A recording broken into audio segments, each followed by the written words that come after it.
આણંદ કૃષિ ન્યૂઝ ખાતે રમણીકભાઈ કોટડિયા સાહેબ રાજકોટ બંનેને અચાનક મુલાકાત થઈ. એની અંદર એમની પાસેથી જે ખેડૂતને લગતા પ્રશ્નો અને ખેતીને ખાસ જે જમીનને લગતા પ્રશ્નો છે એ થોડી ચર્ચા કરી અને એમના જે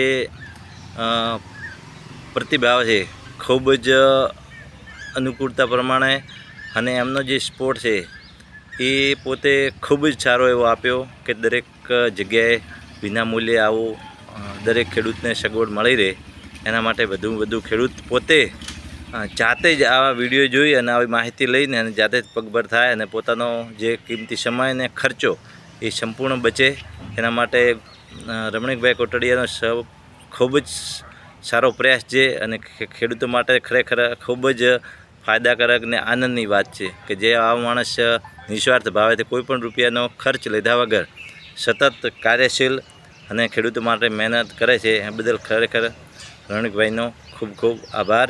આપણે આણંદમાં મળ્યા છીએ. તમે કયા ગામથી આવો છો? હું બનાસકાંઠા પાલનપુર. આપણે આજ પહેલી વખત મળ્યા. તમે કેટલા સમયથી મારા વિડીયો જુઓ છો? ઘણો સમયથી તમારો વિડીયો જોઉં છું અને ખૂબ સારા એવા પ્રતિભાવો ખૂબ જ સારા એવા મળે છે. તમારા ગામમાં લગભગ બીજા કેટલા ખેડૂતો જોતા હશે તો તમે એના માટે શું પ્રેરણા આપો છો? અમારે ત્યાં આજુબાજુ ઘણા ખેડૂતો જોવે છે, એમને પણ પ્રેરણા આપો છો કે તમે પણ આ જુઓ અને કંઈ લગતા એવા પ્રશ્નો હોય તો તમે સીધો સંપર્ક કરો અથવા તો એમને કંઈક વિશાળ 100, 200, 500 ખેડૂત કદાચ થાય તો એક એવી શિબિર પણ રાખો.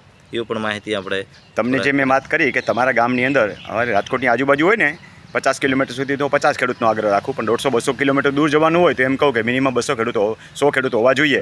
હવે 200-300 કિલોમીટર તમારું કેટલા કિલોમીટર ગામ થાય? અહીંથી લગભગ 300 ઉપર, એટલે 250-300 તો કાપીને આવ્યા છીએ, એટલે રાજકોટથી 600 કિલોમીટર થયું. હવે હું ત્યાં મારા ખર્ચે આવું તો ઓછામાં ઓછા 200 ખેડૂતોનું તમારે લિસ્ટ બનાવીને મને આપવું પડે. એટલા ખેડૂતો હોય તો હું તમારા ગામમાં આવું અને ત્યાં આવીને ખેડૂતોને આપણે જાગૃત કરવાનું કામ કરીએ. હમણાં તમે જે વાત કરી રોડ રસ્તા બાબતે તમને શું માર્ગદર્શન મળ્યું આમાંથી બીજા ભાઈઓ માટે? એના માટે બહુ સારું મળ્યું, કારણ કે જે સમસ્યાઓ જે ખેડૂતો નથી આ વિડીયો જોવાથી એમને ખૂબ જ સમાધાન એમને સરળતાથી થોડો આનંદની લાગણી લાગી, કારણ કે આપણે જે સમસ્યાઓ નિરાકરણ ના આવતું એ ખાલી વિડીયો જોવાથી અને થોડું માહિતી લેવાથી આપણને ખૂબ સરળ રસ્તો. હમણાં તમે વાત કરી કે આવા કોઈ પણ પ્રશ્ન હોય તો કેટલા લાખ સુધી ખેડૂત ખર્ચાઈ જતો હોય છે? અત્યારે માણસો છું ને 5,000થી કરીને 2 લાખ 5 લાખ સુધી, અને જે એનો કિંમતી સમય વર્ષો સુધી 2-5 વર્ષ બગાડી નાખે છે. ઘણી વખત નિરાકરણ નથી આવતું. ખરેખર ખેતીની અંદર 50,000નો ખર્ચો કરવો હોય ને તો ખેતીની જમીનમાં ખેડૂત નથી કરી શકશો, અને કાયદાની બાબતમાં એને 5 લાખનો ખર્ચો કરવો પડે તો ખેડૂત પાયમાલ થઈ જાય. ખેડૂત આ રીતે પાયમાલ ન થાય એટલા માટે આપણે એના રેવન્યુ રેકર્ડ કેવી રીતે ચોખ્ખા કરવા, મામ કોર્ટની અંદર કે કોઈ પણ જગ્યાએ કેસ કેવી રીતે દાખલ કરવા અને જાતે કેવી રીતે લડી શકે.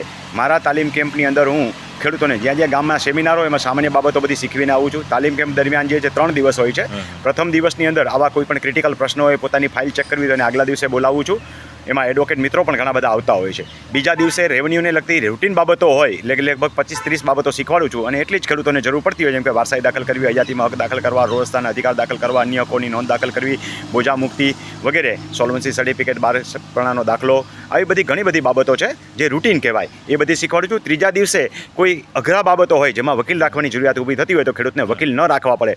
દાખલા તરીકે મામકોટની અંદર દાવો દાખલ કરવો હોય તો રોડ રસ્તાનો દાવો હોય, કોઈ તમારા ઉપર ખોટો દાવો દાખલ કરવો હોય, પાણીના નિકાલનો પ્રશ્ન હોય, તમારું પાણી કોઈ રોકેલું હોય, કોઈ તમારામાં પાણી છોડે, અથવા તો રેવન્યુની કોઈ એન્ટ્રી સામે તમારે વાંધા અરજી મૂકવાની હોય, પ્રાંતમાં કેસ ચલાવવાનો હોય, SSRD જમન કે જસુની અંદર કેસ ચલાવવાના હોય, કલેક્ટરને રિવિઝન કરવાની હોય, તો આવી બધી બાબતો જે છે ખેડૂતને પૈસા ન ખર્ચવા પડે અને રેવન્યુના એડવોકેટ ખેડૂત પોતે જાતે બને એટલા માટે વકીલ રાખ્યા વગર કેવી રીતે કેસ વ્યવસ્થિત દાખલ કરી શકાય એ હું ત્રીજા દિવસના તાલીમ કેમ્પની અંદર શીખવાડતો હોઉં છું. આ રીતે તાલીમ કેમ્પ દ્વારા ખેડૂતોને આપણે રેવન્યુના વકીલ પોતે જાતે બને અને ખોટી રીતે ખર્ચાય નહીં અને પાયમાલ ન થાય એટલા માટે આ તાલીમ આપતા હોય છે. અને ગામે ગામ જઈને સેમિનાર કરવાનો હેતુ એ છે કે ખેડૂત પોતાના રેવન્યુ રેકર્ડ બાબતે જાગૃત બને અને સામાન્ય કામ કરતાં પોતે જાતે થઈ જાય. અસ્તુ, ખૂબ ખૂબ આભાર.